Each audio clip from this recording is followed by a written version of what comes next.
T9C got the fucking juice. Silver's the new gold. Takes this shit fun.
T9C got the fucking juice.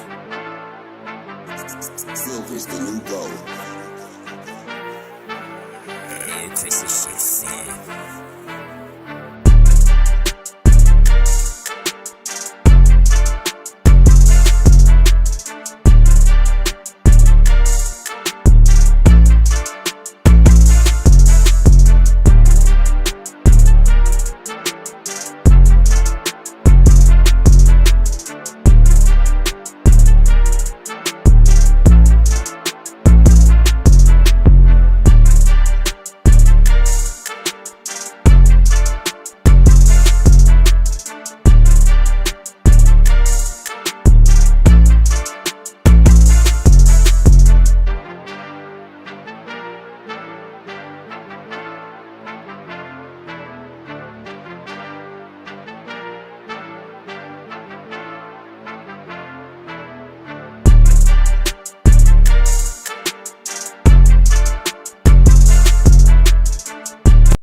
What's going on, everyone? Welcome back to another episode of JT Sports Live. I'm your host, JT.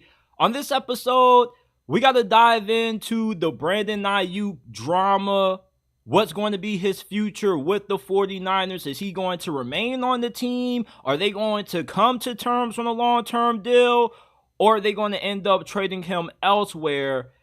The New York Jets, as much as I want to believe the Aaron Rodgers Jet saga will end on a high note, I just feel like this has one of the makings of one of those situations that feels too good to be true. I'm going to be explaining why. The Steelers have yet to have a losing season under Mike Tomlin, but I believe that can come to an end this year.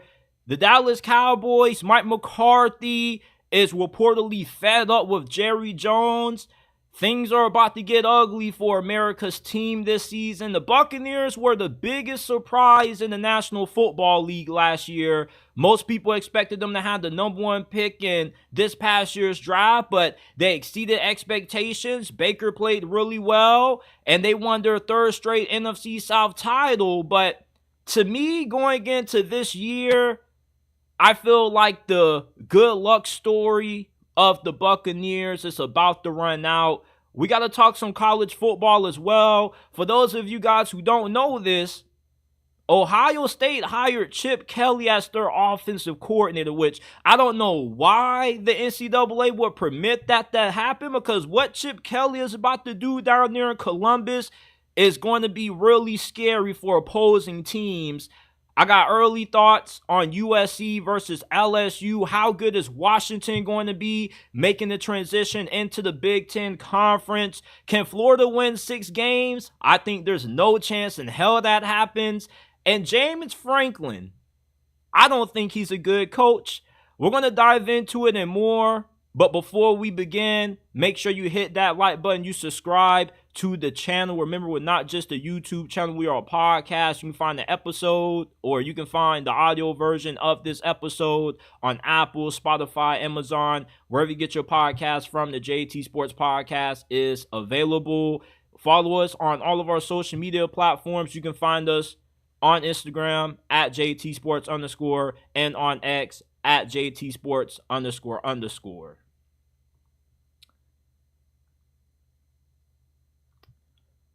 Okay. The Brandon Aiyuk 49ers trade saga has been really fascinating because around draft time, it was expected that the 49ers were going to trade this dude away to either the Pittsburgh Steelers or the Washington Commanders. However, the draft rolled past and Brandon Aiyuk was still a 49er. Then we go through OTAs. He doesn't show up. He still doesn't get traded. Of course, he doesn't appear at mandatory minicamp. But he's making TikTok videos saying how the 49ers don't want him. But the 49ers front office keeps reiterating how much they want to keep him, but they still have yet to come to terms on a long-term extension. Now, allegedly, the 49ers have offered Brandon Aiyuk an extension somewhere between $26 and $28 million a year. But it seems as if Brandon Aiyuk, he's seeking to at least get $30 million at the bare minimum. Brandon Aiyuk is one of the better wide receivers in the game. Really underrated. You can say he may be a product of Kyle Shanahan's system, but he's a really good route runner. He gets open. He's really reliable. And he's the best wide receiver on that team. Brandon Aiyuk is probably one of the most overrated players in the NFL.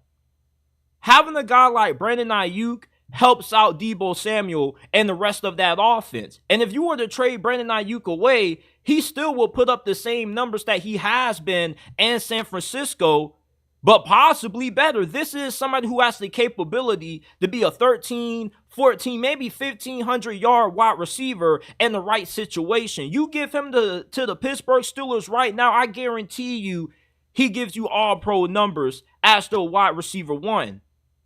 For Brandon Aiyuk, you definitely have to understand his frustration.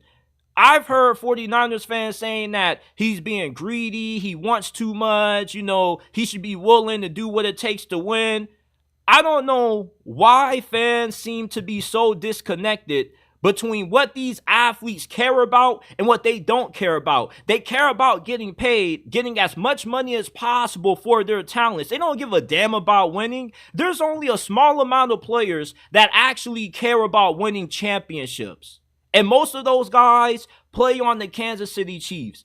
Having a championship ring when you retire is nice, but it's not something that most of these players care about. If you were to ask most NFL players which matters more, the rings or the money, 90% of them are going to tell you the money.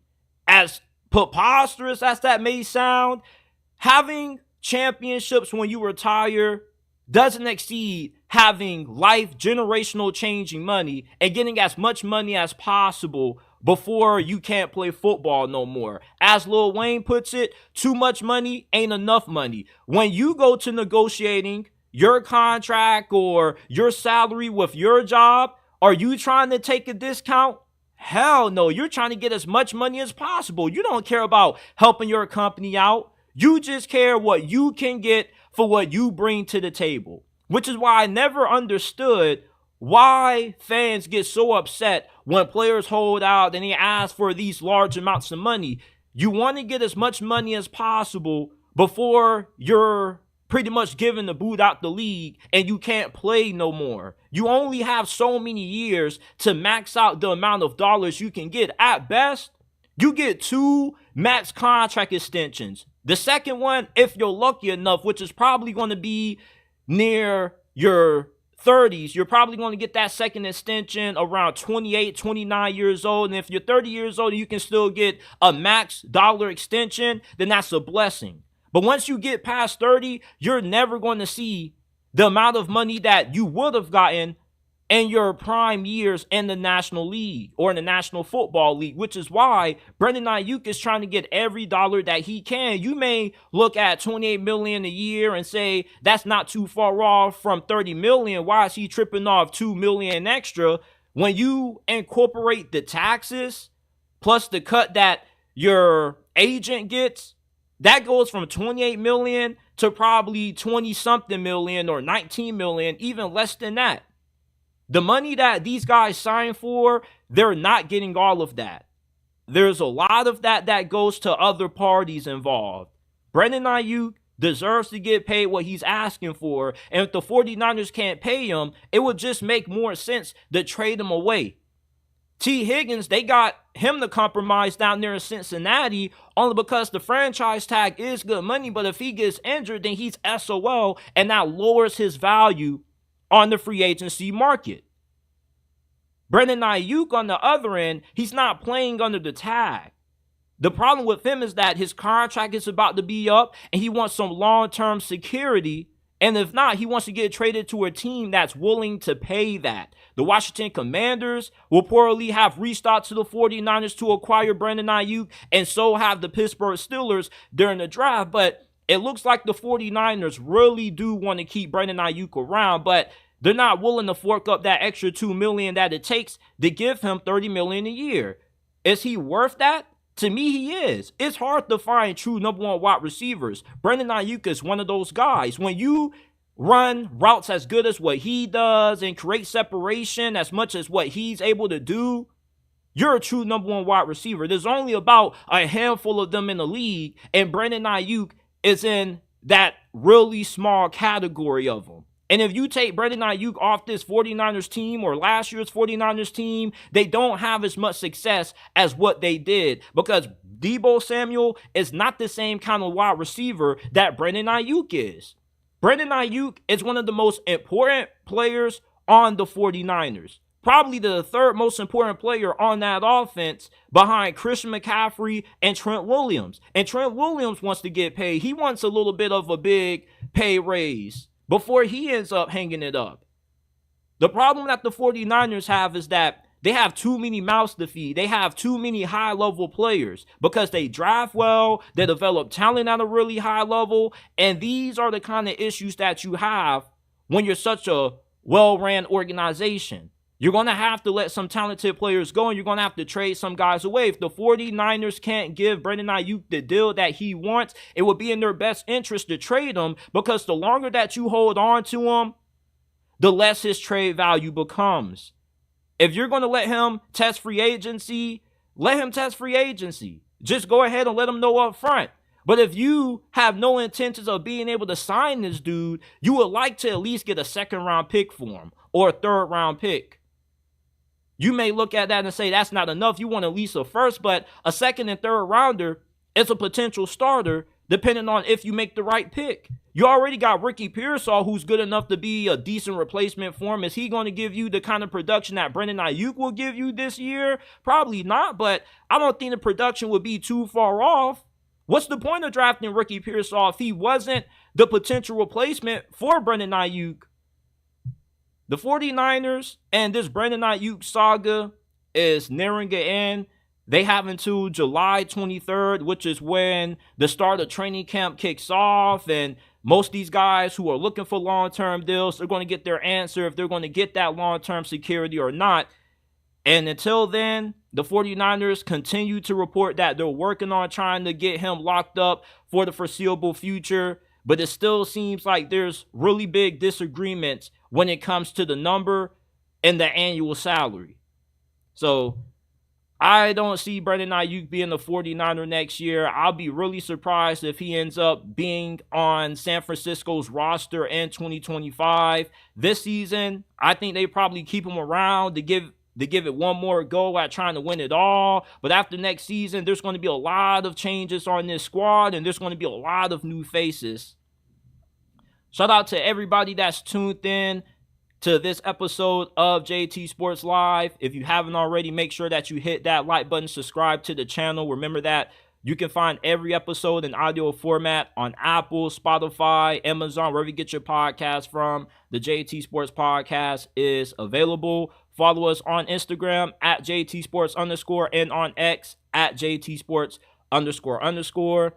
If you guys hear some rumbling in the background, we got a thunderstorm coming. It's really random when you live in Florida when it comes to the weather. It's like you could wake up and the sun's shining, and then 15 seconds later, it's storming out of nowhere. So if you guys hear a little bit of noise in the background, that's the thunder. But shout out to everybody that's tuned in. If you're listening on X, leave us a like, retweet this live stream, and follow if you're new. I got a weird feeling about the New York Jets going into this year. And ever since they traded for Aaron Rodgers last offseason, this just to me felt like one of those situations that feels too good to be true. You want Aaron Rodgers to end his career going out on top, but this to me has all the makings of a scenario where it ends up ending in really ugly fashion. And I like Aaron Rodgers. He's one of my favorite players all time. He's the last OG quarterback of my generation, or of the era that I grew up watching football as a kid. But with him missing mandatory minicamp to go do ayahuasca, that just doesn't set right with me. And you can say that, well, he was at OTAs. That's not the point. You shouldn't be missing any opportunity to get reps in with your teammates if you're Aaron Rodgers coming off Achilles injury where you only played for 3 snaps during the regular season. You still don't know if you got good timing and good rapport with Garrett Wilson. Plus, you got Mike Williams coming in, who's been injured for 2 years in a row. You got a new offensive line. Aaron Rodgers is not in a situation where he can afford to miss practice time. The excuse of, well, he's Aaron Rodgers, if he wants to miss time, he can miss time, doesn't fly with me. When there's so much riding on this dude, if he's not good, everybody is assed out. Robert Saleh gets fired, Joe Douglas gets fired, and the New York Jets are right back in the drawing board when it comes to starting over again at quarterback and with the new head coach. If I'm Robert Saleh, I would tell this dude, hey man, we need you to be at every practice. Go do ayahuasca during your off time. Mandatory minicamp is only 3-4 days. You mean to tell me you couldn't put that on hold? You had to go get high? I want to believe that the New York Jets are going to succeed this year. And I'm not saying that they're going to be a bad team. What I'm saying is that I'm having a hard time trusting the Jets to live up to the level of expectations that most of us have for them with Aaron Rodgers healthy. They got a really tough schedule. This thing could go left after the first month of the season. You got to play San Francisco week 1. Depending on how your first 4 or 5 games go is determining how the rest of your season goes. Because let's say the New York Jets start off 4-1, 3-2. Everything's cool. But you also could start out 1-4, and then the morale in the locker room starts to sour. And then people start to be looking at Aaron Rodgers sideways because you're 1-4. He may not be playing that well. And then you go back to thinking of the instance where he missed mandatory minicamp to go do drugs. No player is under more pressure than what Aaron Rodgers is going into this season, man. He has to produce. And I'm going to say it one last time. I'm not rooting for the Jets to be terrible. I'm not hating. This is coming from somebody who is concerned with everything that the New York Jets have allowed Aaron Rodgers to do. He is running this team. Honestly, he's pretty much saying whatever to appease the owner. Joe Douglas and Robert Saleh are the biggest Aaron Rodgers cheerleaders in the world because they're permitting this guy to not only assemble the team, but to miss practice whenever he wants to. This just doesn't look like a locker room that is completely balled in, where it's one team, one goal. You got a good amount of players that are balled in, but is Aaron Rodgers truly balled in if he's allowed to do his own thing and he's given special treatment as compared to the rest of the players on the roster? And not just Aaron Rodgers, but you trade for Hassan Reddick instead of keeping Bryce Huff, who was younger and had a lot of upside. He was coming off a breakout season last year, and the deal that he signed with Philadelphia, you easily could have matched. But instead, you end up saying, you know what? We're just going to trade for Hassan Reddick, who has a way larger cap hit and also is way older than Bryce Huff. And then you know that he's seeking a new deal, and he has yet to talk to anybody in your organization. He's yet to show up to any mini camp, any organized team activity. The New York Jets just seem to do a lot of things out of desperation, and oftentimes it ends up failing miserably. This team has been a clown show for the past decade. The last time the Jets were good was when Rex Ryan was the head coach in the early stages of the 2010s. I just have a hard time believing in Aaron Rodgers and the New York Jets this year. I don't think it's going to have the fairy tale ending that Jets fans are hoping for. I think this thing is either going to end with the New York Jets making it to the playoffs. They fight hard in the wild card round, but they end up going home with the L, or they end up just missing the playoffs altogether and they go 8-9, or even miss it at 9-8. There's just a lot of reasons to be skeptical about the New York Jets than it is to be confident about them. And they do have one of the more better rosters in the NFL. I don't think they got a top 10 roster. Their offensive line still is a concern. I don't think their wide receiving core is that good. I think they got a top 15 roster. They got a good enough roster that if Aaron Rodgers plays at an MVP level like the way he did with the Green Bay Packers, they definitely could make a run and win it all. But this roster is heavily overrated. Mike Williams is injury prone. Tyron Smith hasn't played a full season since 2015. That's nearly a decade. I was in middle school the last time Tyron Smith played every game in the regular season. Listen, I just am having a hard time trusting the Jets to play up to expectations this year. Does this not feel a little bit weird to y'all? Aaron Rodgers is missing mandatory minicamp to go do drugs. Robert Saleh and Joe Douglas are trying to make it seem like it's not a big deal when it really is a big deal because he didn't play at all last year pretty much. He only played a few downs in the preseason and only 3 snaps during the regular season. He still needs to continue to develop good timing and chemistry with these wide receivers, something that we haven't seen is going to translate on the field yet. I just don't know about the New York Jets, man. I'm really skeptical about them going into the 2024 NFL season. Shout out to everybody in the chat. Shout out to Kate Roan. He says, I don't know why people expect it to be different when the Jets offseason looks just like last year. I agree. Shout out to my dude, College Football with Sam. He says, hey, JT, I don't know much about the NFL, but from what I understand, the Jets are probably going to undergo regime change unless they make the playoffs. Am I wrong? No, my friend, you're absolutely correct. That's why they went out there and they begged for Aaron Rodgers to want to come play for them. That's why Aaron Rodgers has so much power within this organization. But if this season starts off left, and they go 1-4, 2-4. The goodwill that Aaron Rodgers has built with this franchise is quickly going to evaporate, and this thing can go south really fast. Let's move on to this.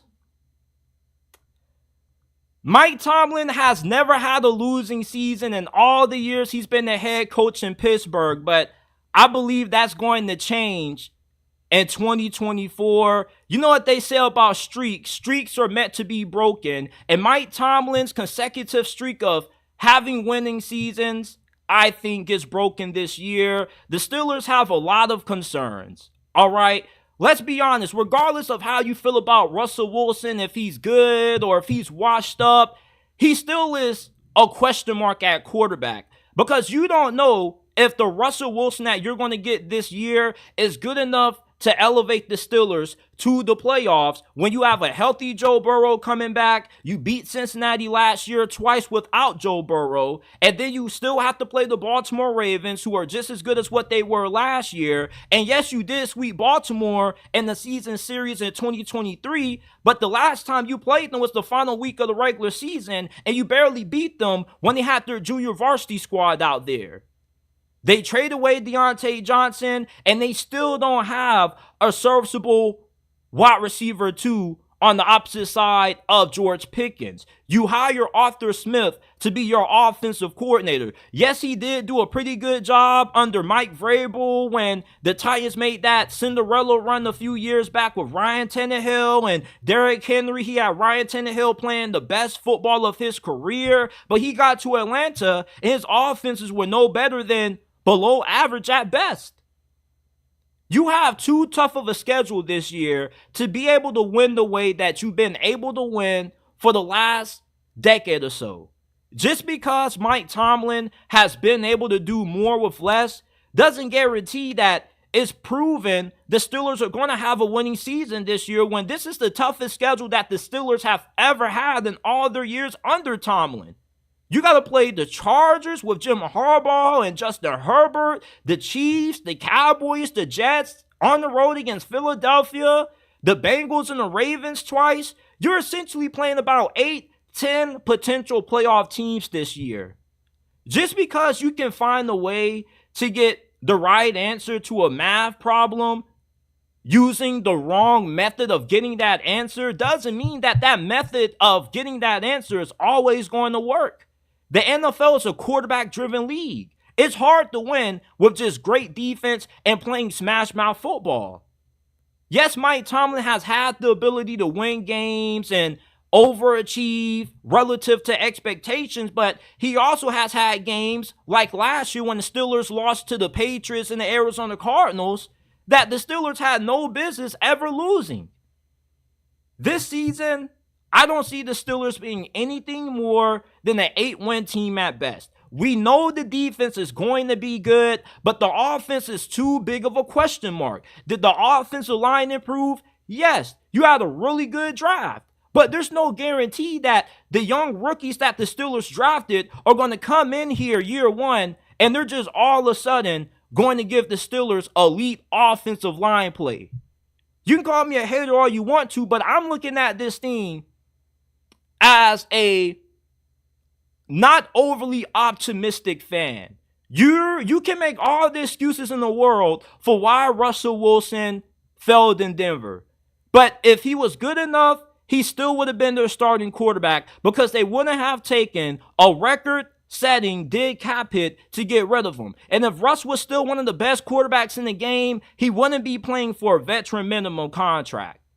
You keep saying that, well, he's better than what we've had before. And what the Steelers have had before hasn't been too much to write home about.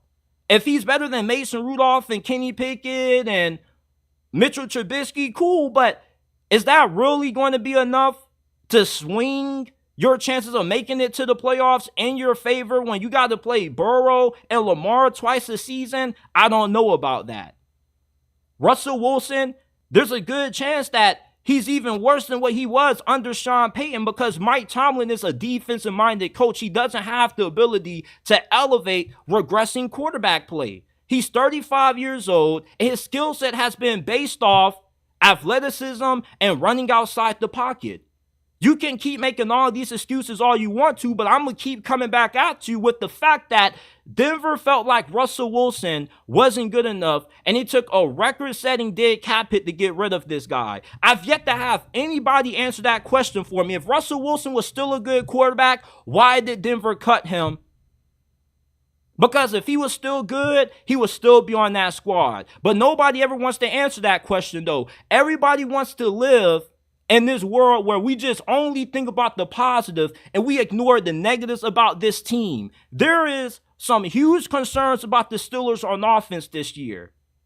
If Russell Wilson doesn't work out, you're trotting out Justin Fields, who I just saw recently on Madden as a kick returner.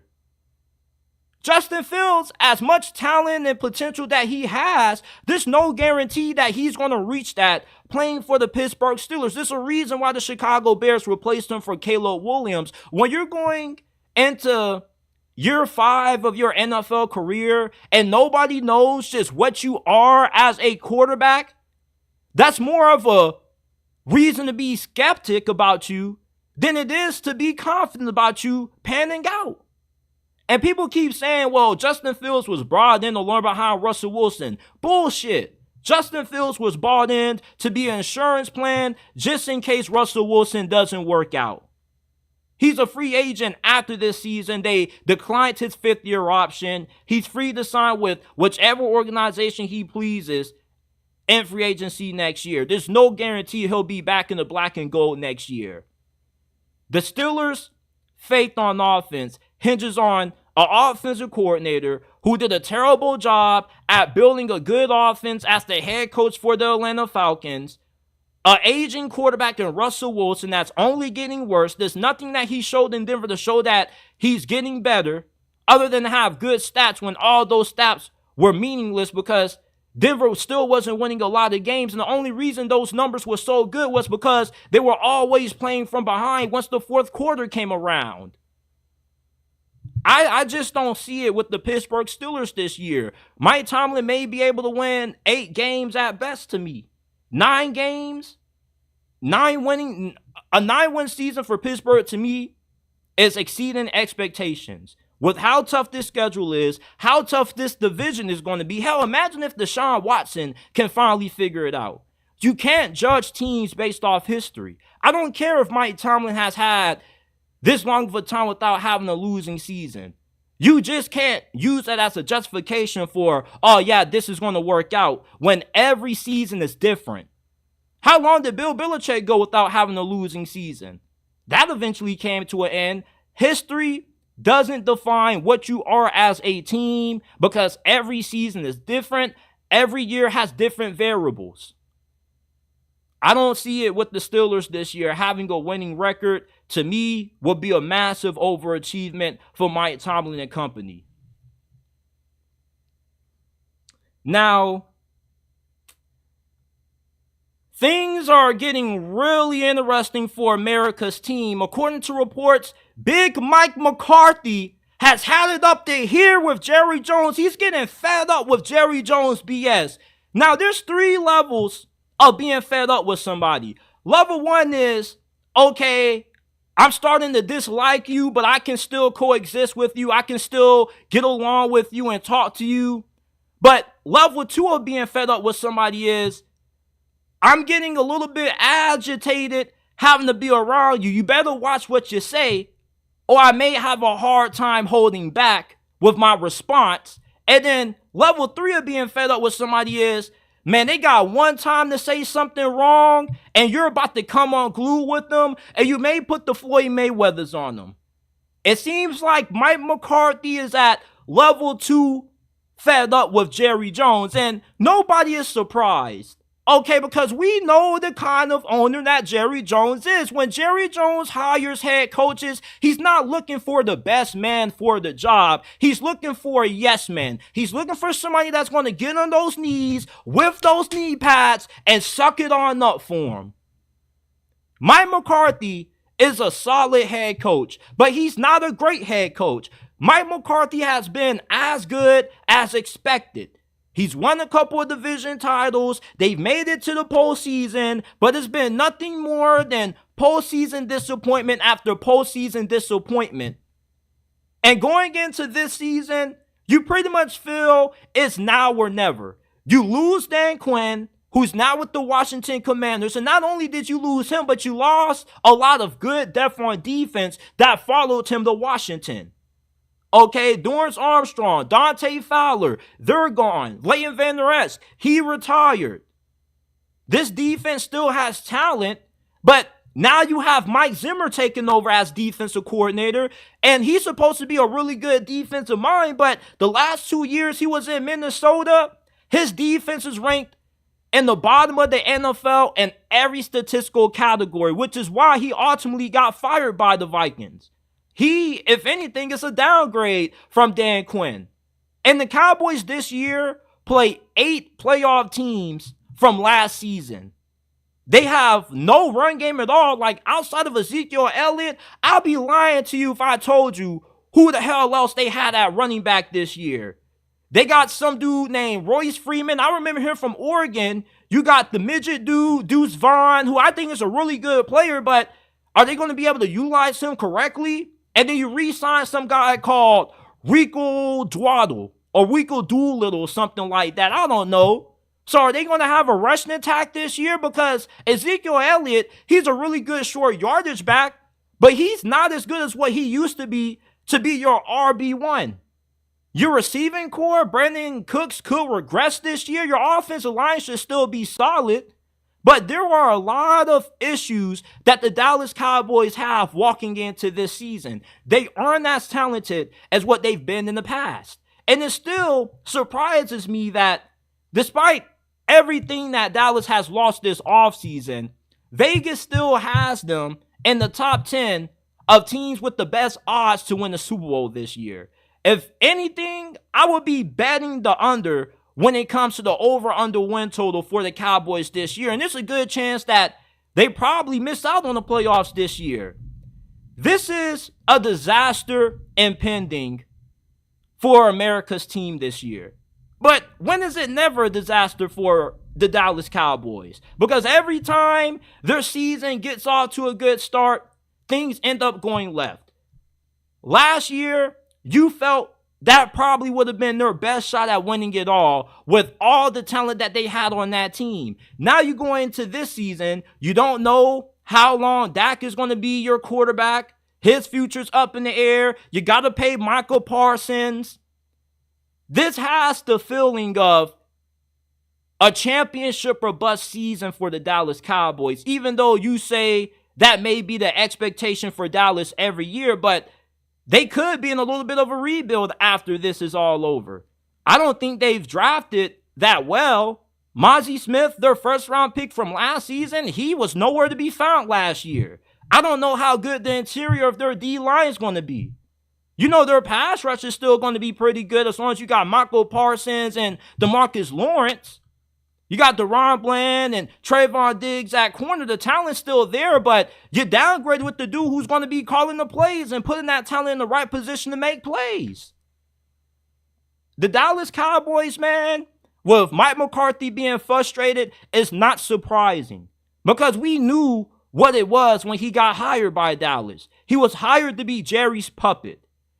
And I believe, along with a lot of people, that the Cowboys are never going to be a Super Bowl contender, and they're always going to continue to come up short in the postseason until Jerry Jones is gone from having any role with this team. Now, I don't want to go as far to say that the Cowboys are going to be good once Jerry Jones is dead.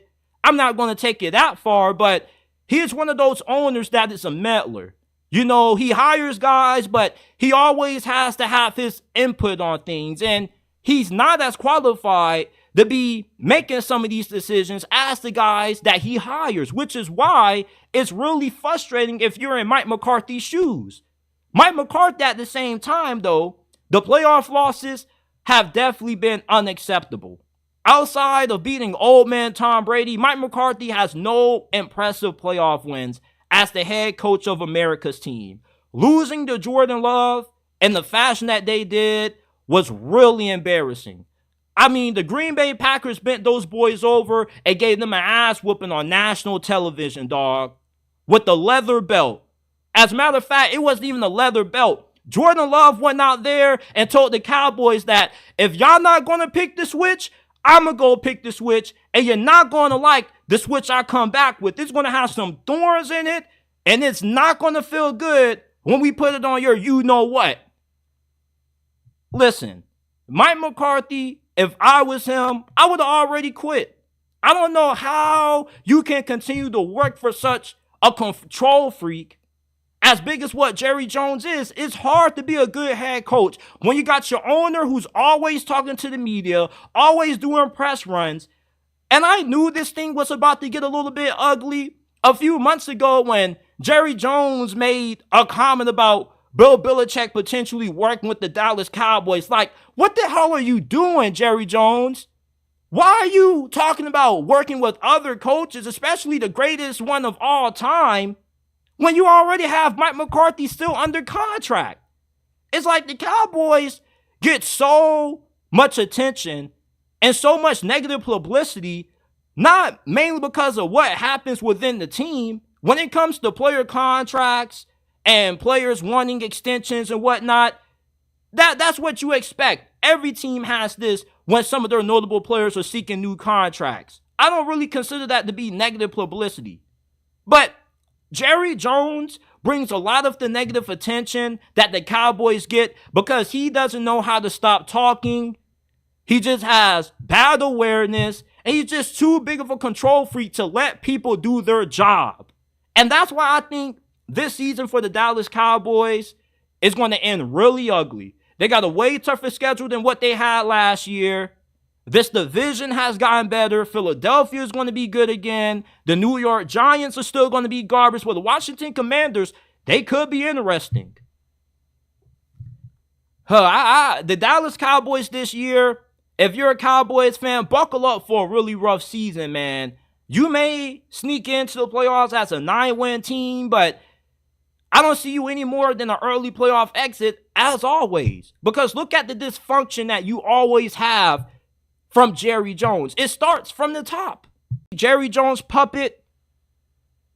If anything, we could see Mike Zimmer become the Cowboys' next head coach for all we know. You never know with Jerry Jones, man. Look how long it took him to fire Jason Garrett. It's over for the Dallas Cowboys Super Bowl window. They had their best chance to win the Super Bowl the last 5 years. It's gone now. Dak Prescott, you might as well go ahead and let him hit free agency or trade him away for a few draft picks, because is he good enough to win the Super Bowl? Yes, but he may not be good enough to win the Super Bowl in Dallas.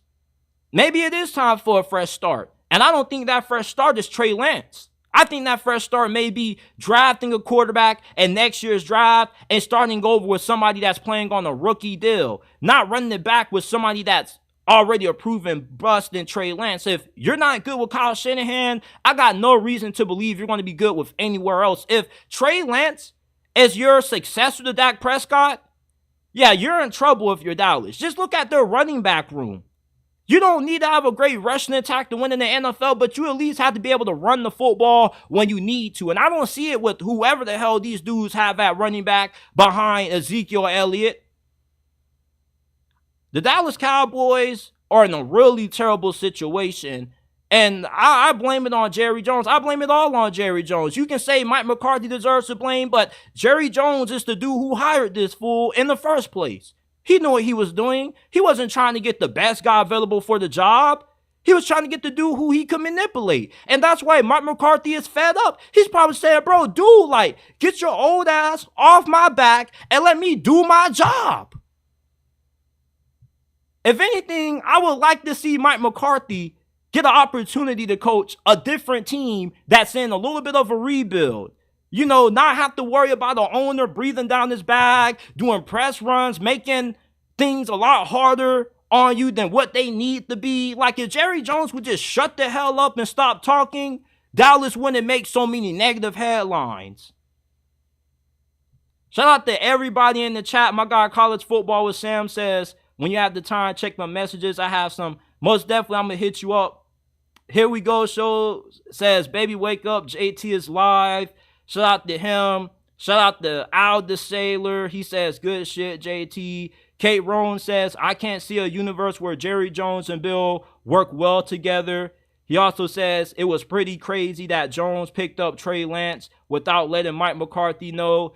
Yeah, man, the Cowboys are just a disaster, but when are they never a disaster?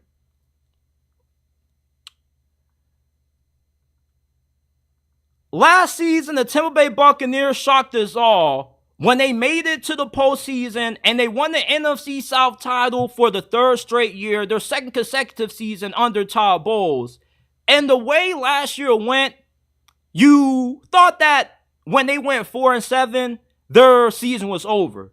But then they were able to win 5 out of their last 6 games, and they went to the playoffs. They destroyed the Philadelphia Eagles in the wild card round, and they got the Detroit Lions all they could handle in the divisional round. But going into this year, I think that the luck for Todd Bowles and the Bucs is about to run out.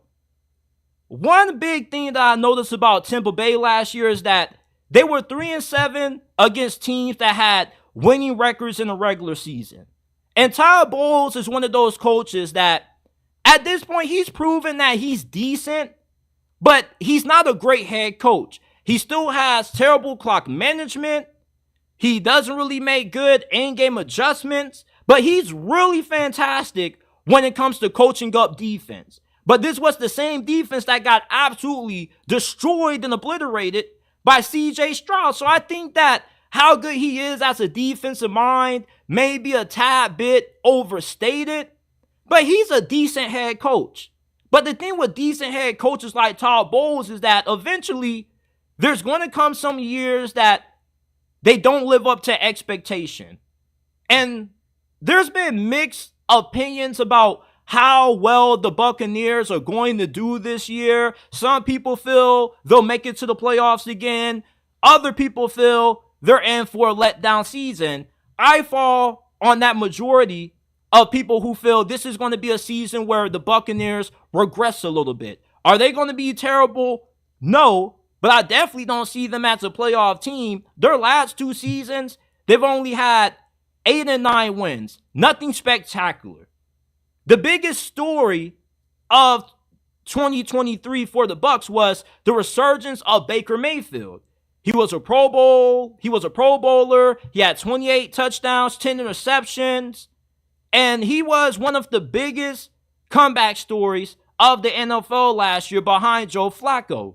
But the thing with Baker Mayfield is that, you got to ask yourself, why has he been on so many teams and so many years? Well, it's because he doesn't give you consistent quarterback play year in and year out. Look at how his career went with the Cleveland Browns. He had a really good rookie season. Year 2, he had a sophomore slump.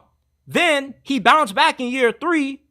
And then in his final year with Cleveland, he ended up not being that good. And then they end up shipping him off to the Carolina Panthers. Then he bounced around with the Rams. And then he found some good footing under Dave Canales, who was their offensive coordinator last year. Dave Canales was the same guy who was responsible for Geno Smith when he had that year in 2022 when he came out of nowhere and everybody wrote him off, but he didn't write back. You saw how Geno Smith kind of regrets last year without Dave Canales. And you saw how well Baker Mayfield played with Dave Canales being his offensive coordinator. Well, now Dave Canales is gone to your in-division rival, the Carolina Panthers. And you replace him with new offensive coordinator Liam Cohen, who I'm really familiar with because the last couple of seasons, he's been the offensive coordinator for the University of Kentucky. Now, last season, he didn't really do a good job calling plays for Kentucky. Their offense was a major disappointment.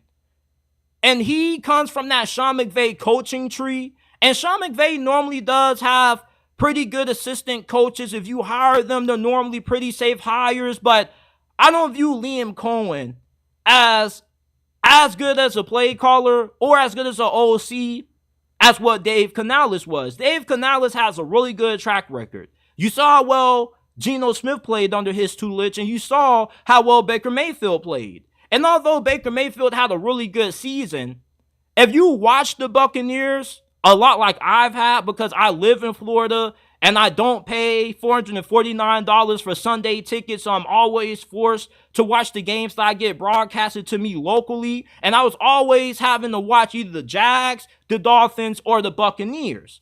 And the Buccaneers offense was really wonky at times. They would struggle for 3 quarters, but in the fourth quarter, they would be able to muster enough drives together where they could put some points up on the board. And with how good Tampa Bay's defense was, they were able to win games. But there were times when that offense looked really ugly when you never expected it to. Against the Carolina Panthers, they only scored, 9 points in that game? Against the Detroit Lions. In that game, yeah, they were able to go tick for tack with them at one point, but there were times when they couldn't get anything going. That offense was not really as consistent as what the stats may show. And with you losing Dave Canales, Baker Mayfield has to learn a new system, and you wonder if him learning a new system is going to be a reason why his level of play ends up falling off a little bit. Because when he was with the Cleveland Browns, the dude had several new head coaches. And the key to a young quarterback being successful is stability. And Baker Mayfield never had that. This is somebody that's always been learning new systems, bouncing around on new teams with new head coaches, new coordinators. And now you put Baker Mayfield in the similar situation that he was in with the Cleveland Browns, learning a new playbook with new terminology when he just got to Tampa Bay a year ago and was doing the same thing around this time last offseason. Another issue that I have with the Buccaneers is that their interior of their offensive line still is a problem. Now, they did draft a really good center out of Duke, but their offensive guards are still not good enough. Okay, they signed the dude from the New York Giants. If you're signing anybody off the New York Giants and you have them labeled as a starter, you have some problems. And then they also have another guy that they drafted out of North Dakota State, Cody Mulch, I believe that's his name. That's how you pronounce it. I'm sorry if I mispronounced it. You don't know if those guys want to give you good guard play. And the biggest issue that Tampa Bay had is that they couldn't run the football in between the tackles. If Tampa Bay had to run the football up the middle, it was getting stopped every single time. And I have Rachaad White on all my fantasy teams. He was a really good fantasy back, but from a real life standpoint, the dude, every time he had to run the football, was always met with a defender in his face. He didn't have too many big explosive runs. And I don't see that changing this season with Tampa Bay. I still think that their run game is going to be a huge issue. And with you having a new offensive coordinator, I just don't see Baker Mayfield and this group offensively having the same amount of success this season that they had last year. Is the defense still going to be good? Yes, but this offense, I think the wheels could fall off this thing. And I see the Buccaneers having a season where they go 7-10, maybe 8-9 at best. They definitely feel more like a 6-11 team to me. Because to me, for me to really be sold on Baker Mayfield, I need to see at least 2 or 3 years of high-level productive quarterback play. And if you have followed Baker Mayfield throughout his NFL career up to this point, you will know that he's always one of those up and down quarterbacks. He'll have a good season one year, he'll have a down season one year, and then he'll bounce back the next year. They gave him an extension. He is a capable starter if you have the right pieces around him, and you do have talent. Buccaneers fans are going to say, well, JT, we still got good receivers. We're still going to have a good defense. It's not about talent all the time. Just because you have a good team doesn't necessarily always mean that you're going to play up to the level of talent that you have. The problem with Tampa Bay is that your last 2 years, you've only won 9 and 8 games despite the talent that you've had because your coach is just not that good. And with you having a new offensive coordinator, Baker Mayfield having to learn a new system, your offensive guard position still don't look that improved, your run game is still going to struggle. I don't see the Buccaneers being a playoff team this year. The luck, to me, has run out for Todd Bowles and the Bucs. Before we move on to the college football segment, of this live stream, hit the like button, subscribe to the channel, turn on post notifications. Remember that you can find every episode of the podcast in audio format on Apple, Spotify, Amazon, wherever you get your podcast from. The JT Sports Podcast is available. Follow us on X at JT Sports __ and on Instagram at JT Sports _.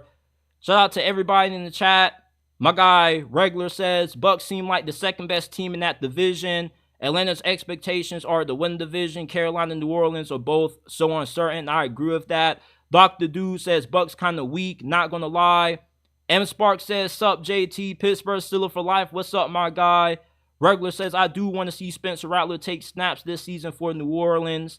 Regular says, we really think Carolina will be better in year 2. I think they could. Shoot, you saw what Dave Canales did with Baker Mayfield and Geno Smith.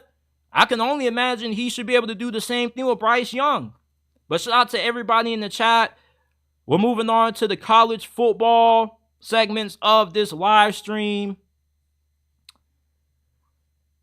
Ohio State had one of the best off seasons out of any team in college football. They got Caleb Downs, arguably the best player on the defensive. Hey, you're going to have to start that over, man. Start that over. Ohio State had an insane offseason. They got Caleb Downs, Quinshon Judkins, 2 of the best available players in the transfer portal. But those 2 guys were not the biggest addition that Ohio State made. To me, hiring Chip Kelly to be their offensive coordinator should have been banned by the NCAA from happening. Because can you imagine Chip Kelly, one of the greatest offensive minds in the history of football, with elite talent? This is something that should be illegal. This should not be allowed to take place this season. If you have to play Ohio State this year, your defense is in a lot of trouble with Chip Kelly calling plays at the helm for the Buckeyes this year. You give them 2 of the best running backs in America, Travion Henderson, Quinshon Judkins. How are you going to stop that? You got a loaded wide receiver room. Nearly every wide receiver on Ohio State's roster was not only a top 100 recruit, but they were also one of the more sought-after wide receivers for the respective recruiting cycles. They got a guy named Jeremiah Smith, who's a true freshman. He was the number 1 wideout from this past year's recruiting class. This dude has gotten compared to Julio Jones. I mean, the load of riches that Chip Kelly is going to be working with this year, it's impossible for Ohio State not to have anything worse than the top 10 offense this year. That offense that you saw with Honda McCord at the helm at QB is not going to be the offense that you see with Chip Kelly. His offenses at UCLA the last 2 years haven't really been that great, but that was more so due to him not doing a good job of recruiting. Chip Kelly doesn't have to recruit at Ohio State. All he has to do is call the plays, and he does a really good job of that. Chip Kelly, his offense is going to cook with Ohio State this year. I mean, this is going to be one of college football's most dynamic, most explosive offenses in the nation. And Urban Meyer recently came out and said that this is probably the most talented Ohio State team that they've ever had. I don't know how true that is because I haven't been around to witness every single Ohio State team, but this definitely is one of the best all-around rosters in college football heading into this season. Now, the big questions that Ohio State has on this side of the football is their offensive line, which I think that's going to be a vastly improved area with Ohio State this year because you reunite Chip Kelly with his former offensive line coach, Justin Fry. They produced some really good offensive lines when they were with each other, with the Bruins. And then you got Will Howard. Will Howard, he transferred from Kansas State. He's a pretty decent quarterback. I don't think he's garbage. I don't think he's overrated. At Kansas State, he kind of reminds me a lot of Kyle Trask at Florida. Is he the best athlete in the world? No, but he has enough athleticism where you can use him on design quarterback runs, get him involved with read options and whatnot. He's a pretty good thrower of the football. He has a pretty good arm. His accuracy downfield to me is pretty decent. And under Chip Kelly's tutelage, I think that Will Howard should be good enough for Ohio State to win a national championship. You don't need a generational talent at quarterback to win a natty. We saw Georgia win a championship with the mailman Stetson Bennett. Not trying to diss Stetson Bennett, but let's not act like Stetson Bennett wasn't only as good as the pieces that he had around him. With the squad that Ohio State has this year, Chip Kelly cooking up plays on offense, you're going to have a great defense. You kind of got to feel like it's now or never for Ryan Day at Ohio State. If there was never a perfect time for Ohio State to win a national championship, it's this season. Okay, having Chip Kelly calling the plays, you're paying this dude a lot of money to be your OC. Him and Ryan Day also go back to way back when Chip Kelly was his head coach and he was his quarterback. I think it was like New Hampshire State or something like that.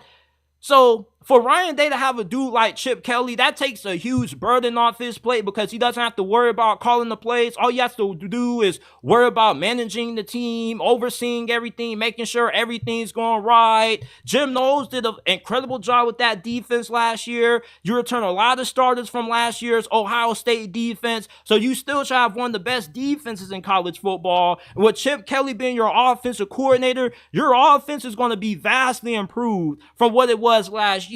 Listen, I am a diehard football fan, and I'm a fan of football history also. And if you really follow football, you would know how big of an influence Chip Kelly, has had on offenses, not just at the collegiate level, but at the NFL level as well. Ever since he was coaching at Oregon, there's been a lot of people who have stolen the spread no huddle, who've gotten a lot of influence from the RPO game, the read option game, and they've implemented that into their offenses. Like, Chip Kelly deserves a lot of respect for what he's meant to the game of football over the last decade. Now, is he like a pioneer or something like that? No, but he definitely has had a big influence on college football and the pro game in general. And for Ohio State to land him, to me, was the biggest offseason acquisition out of any team in college football. Getting Chip Kelly succeeds getting Caleb Downs and Quinshon Judkins in the transfer portal. Because this is a guy that, with the talent Ohio State has in place, what he's about to do on offense with Ohio State's talent is about to be all world. And it probably could be considered illegal, bro. For Ohio State to hire this dude as their offensive coordinator, weren't they about to hire Bill O'Brien as their OC?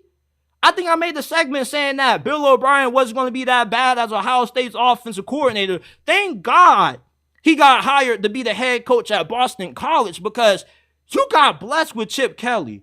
And I wouldn't be surprised if we end up seeing Chip Kelly become a head coach again. His problem is recruiting, not play calling. You don't got to worry about that. All he wants to do is call the plays. He's fed up with the NIL era, the transfer portal era. At this point, he just wants to coach football, and that's what he's going to have the luxury to do with all of the bags of riches that he has at his disposal, man. Like, I cannot wait to see what Chip Kelly is about to do to these defenses that go up against Ohio State this year, man, because it is not going to be fair having this good of an offensive mind, coaching at a school like Ohio State with the talent that they have, man.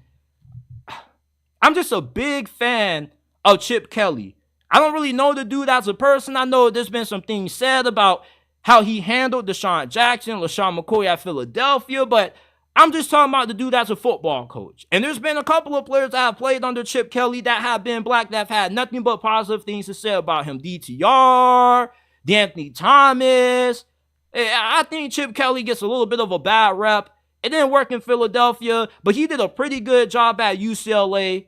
Okay, like, they've been bowl eligible the last couple of years. He got DTR into the National Football League, did a really good job with Zach Charbonnet. His offensive lines were always really good. And Chip Kelly was seen early in his career as a finesse guy. But once he left the NFL and came back to coach college football at UCLA, he went from being a coach that was more fixated on being a finesse team, beating you with speed on the outside at wide receiver, to becoming a coach that put a lot of emphasis on physicality. We don't know what kind of Ohio State offense we're going to get. Are we going to get the high-flying offense that we saw Chip Kelly have at Oregon? Or are we going to get the physical bully ball offense that we saw him implement at UCLA? That shows you how good of an offensive mind Chip Kelly is. He's able to adapt his philosophy to the talent that he has currently on his squad. I think Chip Kelly's going to be all-world coordinator for Ohio State this year, and I wouldn't be surprised if he ends up winning the Jim Broyles Award, which they give to the assistant coach of the year. Chip Kelly, man, he's about to cook at Ohio State as their OC this year.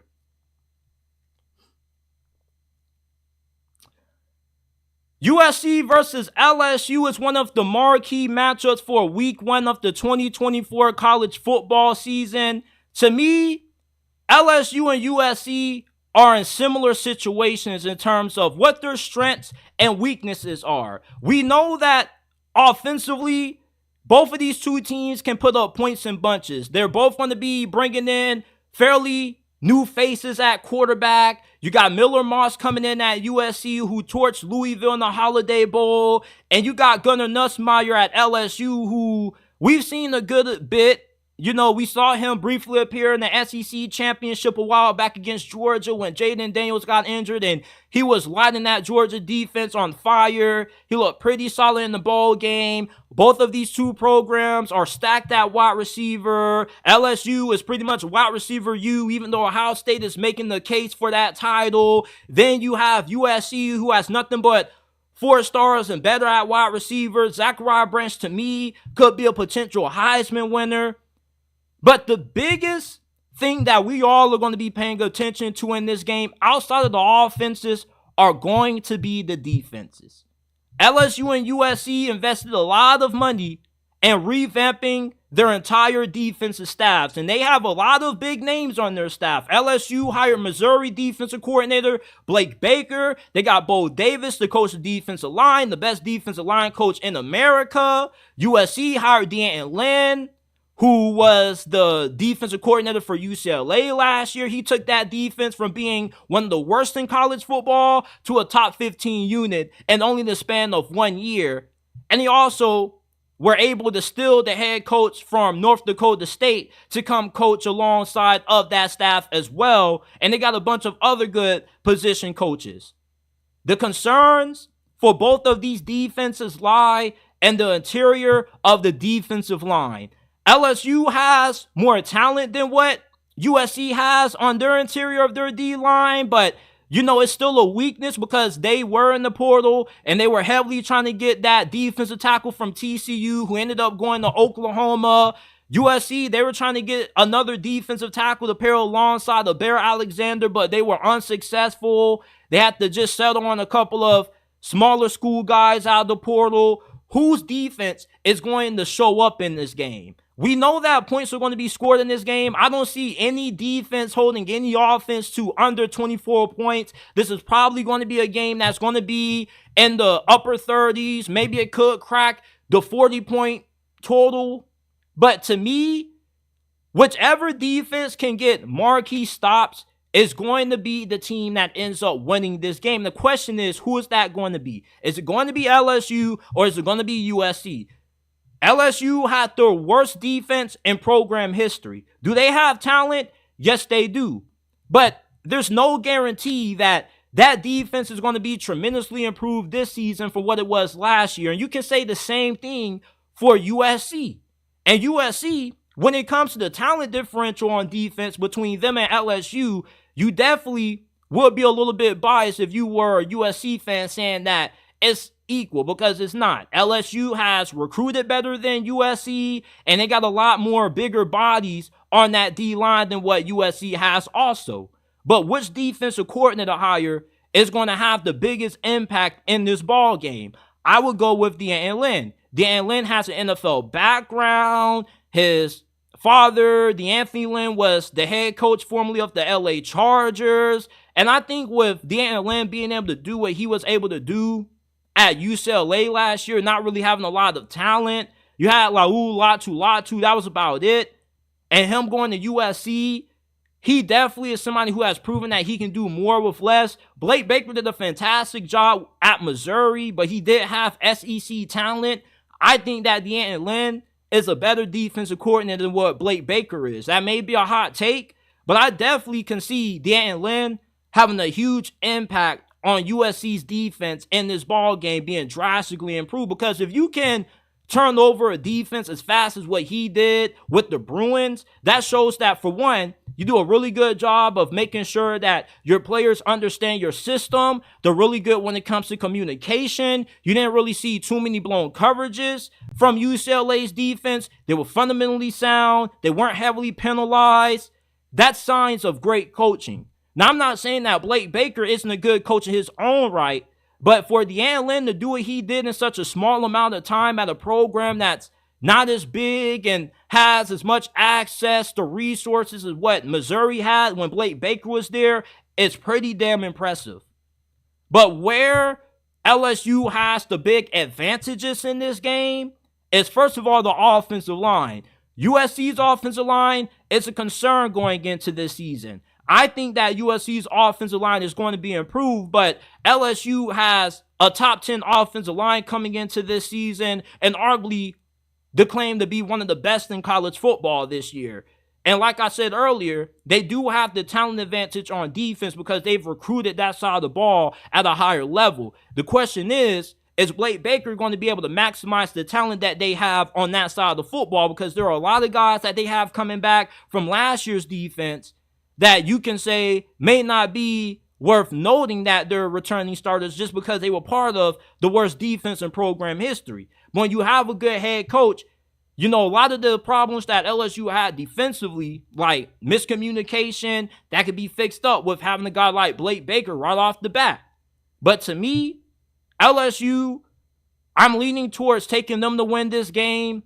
A few weeks ago, I was favoring USC, but LSU does have a more talented team. But the only reason why I'm still not fully sold on LSU yet is because I do think Lincoln Riley is a better head coach than Brian Kelly. I know a lot of y'all are going to disagree with that in the comment section, but to me, Lincoln Riley, with how much of an expert he is at getting great quarterback play and being able to maximize what he has on offense, I think gives him the advantage over Brian Kelly. And Brian Kelly hasn't really looked good in these neutral site games. You know, we saw LSU lose to Florida State last year. I think that Brian Kelly is just a tad bit overrated in a sense. He's viewed as a top 5 head coach, but to me, he's more as a top 10 head coach. I just don't really see it with Brian Kelly. I think that LSU drastically underperformed last year. The reason why that defense was bad was because he made a bad defensive coordinator hire. And yes, they did improve that area of the football. But to me, you know, I still think that Lincoln Riley has a slight edge over Brian Kelly.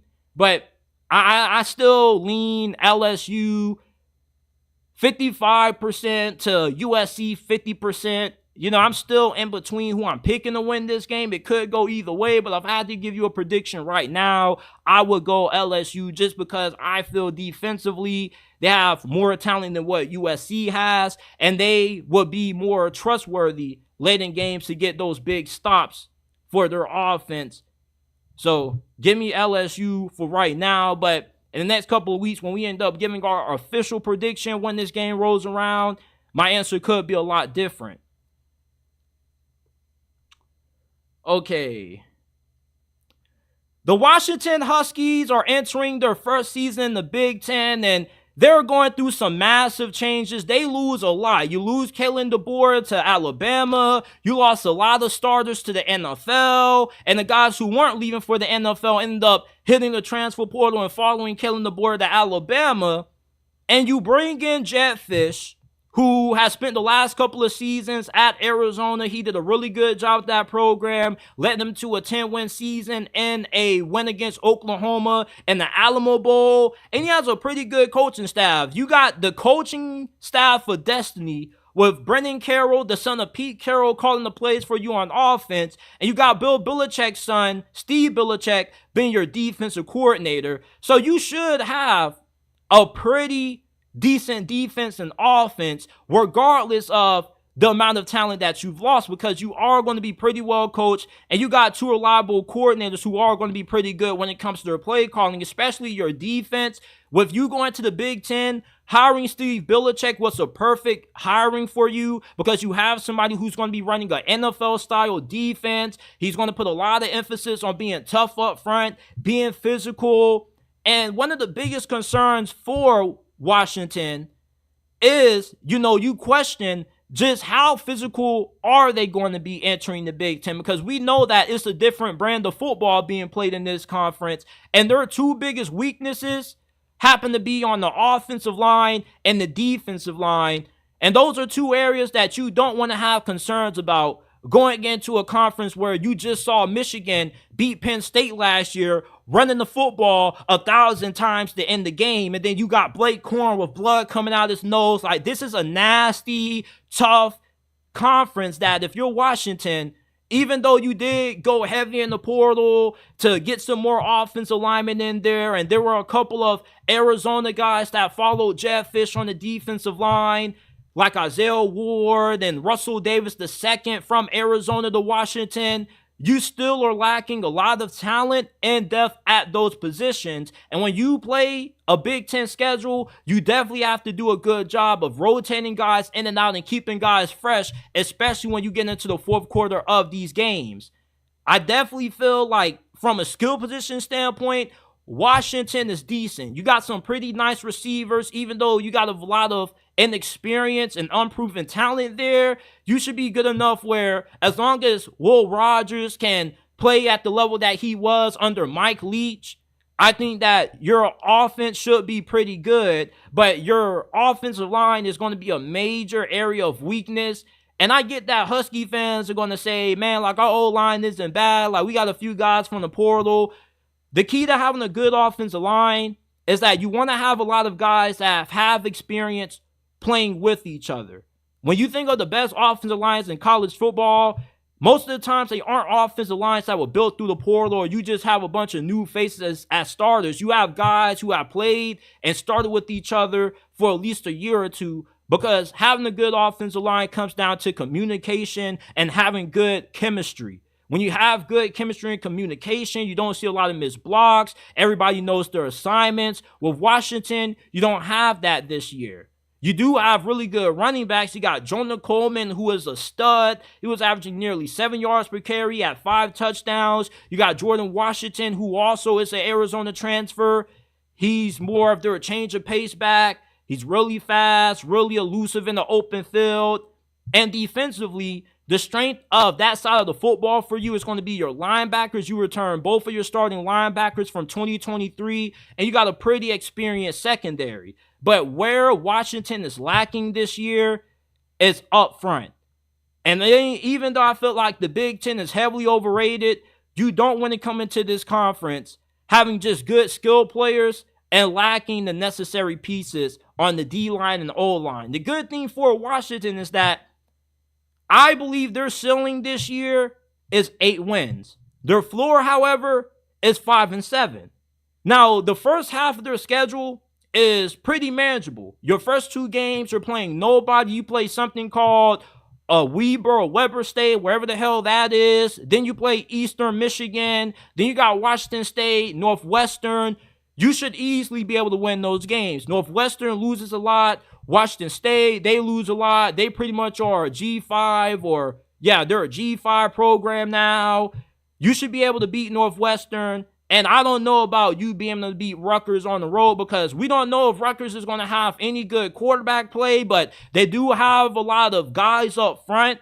And not only do they have some dudes up front, but they have some NFL quality guys on their O-line and D-line as well. So that could be a potential loss for you. But let's say, best case scenario, you beat Rutgers. You're 5-0 before you have to play Michigan. And you play Michigan at home, which is a huge boost for you, because anytime you're going up against a team that is more superior than you from a talent standpoint, playing at home can be a good equalizer for you. And Michigan, like you, also loses a lot. You got a new coaching staff in there. Jim Harbaugh left for the NFL. Sharon Moore is going to be replacing him.